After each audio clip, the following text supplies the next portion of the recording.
Bonjour à tous. Welcome to this special explainer from French with me. I'm your professor, and today we're breaking down a true game changer in your language journey. So tell me, how do you handle ordering your coffee politely in a bustling Parisian cafe? Or, how do you express those beautiful hypothetical dreams, like exactly what you do if you won the lottery? Well, if you ever feel a little stuck trying to say those things, you're in exactly the right place. Let's dive right in. Now, this is a super relatable pain point for so many learners. You've mastered the present tense, right? And you can comfortably talk about what you did yesterday with the passé composé. But suddenly, you want to express would, could, or should in everyday conversation, and boom, you just hit a wall. You feel completely stuck in the present or the past. But what about the possibilities? What about your imagination? Instantly. I want to lower your stress levels here. Let's just demystify this whole grammatical term. According to our trusty grammar guides, le conditionnel présent is quite simply the French equivalent of the English would tense. That's it.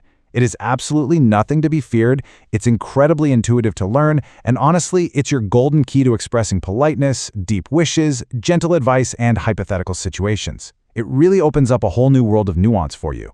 So here is our roadmap for today's explainer. Number 1, the hybrid formula. 2, the 4 main uses. 3, the big mistake. And 4, a practice quiz. Section 1, the hybrid formula. Okay, I'm going to let you in on a massive secret right now. The conditional is not some entirely new, terrifying tense that you have to memorize from scratch. Not at all. To build a conditional, we actually borrow our foundation, the stem, directly from the future tense. Yep, the future sample. For regular verbs ending in er and ir, this stem is literally just the infinitive form of the verb itself.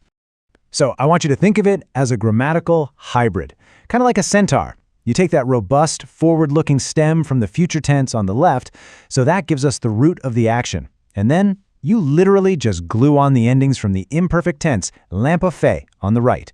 Future stem plus imperfect endings equals the conditional. C'est magique, non?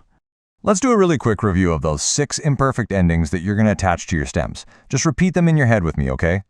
A, S, ace, A, te, eions, es, an, te. Notice the distinct French pronunciation for the first 3 and the last one. They all sound exactly the same. It's like a nice open sound. Je parlerai, tu parlerais, il parlerait, il parlerait. So, the really crucial takeaway here is how effortless this grammatical fusion truly is in practice. Let's take a regular verb, parler, which means to speak. Our future stem is just the infinitive, parler.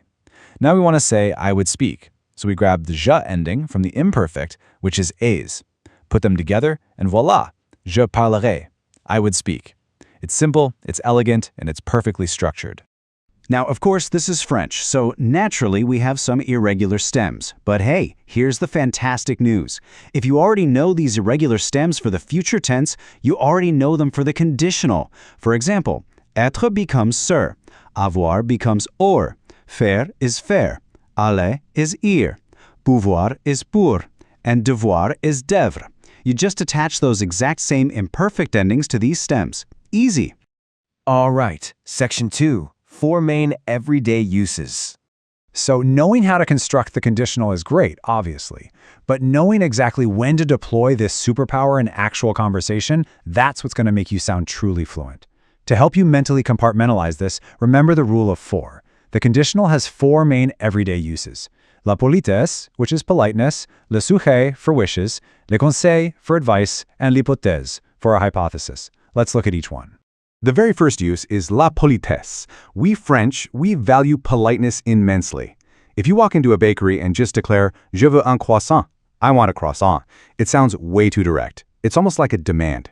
But by using the conditional of the verb vouloir, to want, you soften it into a really charming request. Je voudrais un café. I would like a coffee. It is absolutely essential for French cafes and just daily interactions in general. Moving on, the second use is le souhait. This is for expressing a heartfelt wish, a desire, or maybe something you're just dreaming about. Instead of saying you simply like something right now, you express what you would like to do. Taking the verb aimer, to like or love, we get j'aimerais voyager. I would love to travel. It just adds this beautiful layer of aspiration and dreaminess to your French. And that brings us to our third use, le conseil, or giving advice. Look, sometimes you need to tell a friend what to do without barking strict, aggressive commands at them using the imperative. So you soften it with the conditional of devoir, meaning must or to have to. Instead of shouting, study, you gently say, tu devrais étudier. You should study. It's constructive, and trust me, it's much better received.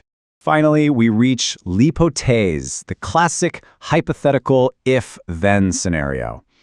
This is where the conditional acts as the consequence to a specific condition. And the grammatical rule here is strict, okay? Si, meaning if, plus the imperfect tense results in the conditional tense. Si j'avais le temps, je voyagerais. If I had the time, that's our imperfect, I would travel, and there's our conditional. Section 3. The big mistake. Okay, we are now entering slightly dangerous territory. I really need to warn you about the ultimate trap here. It's a mistake so common that even some native speakers make it, and let me tell you, it drives grammar purists completely crazy. The golden rule of French grammar is that the conditional is never, ever used directly after the word si. You must never say si j'aurais, meaning if I would have. No way, that is entirely wrong. The correct form is always si j'avais, if I had. Remember, si is always followed by the imperfect, while the conditional sits comfortably in the other half of the sentence. To make this completely unforgettable, let's look at a classic French pop culture reference. It's from the famous movie and book La Guerre des Boutons. A character makes this exact grammar mistake complaining, si j'aurais su, j'aurais pas venu, which is just terribly incorrect.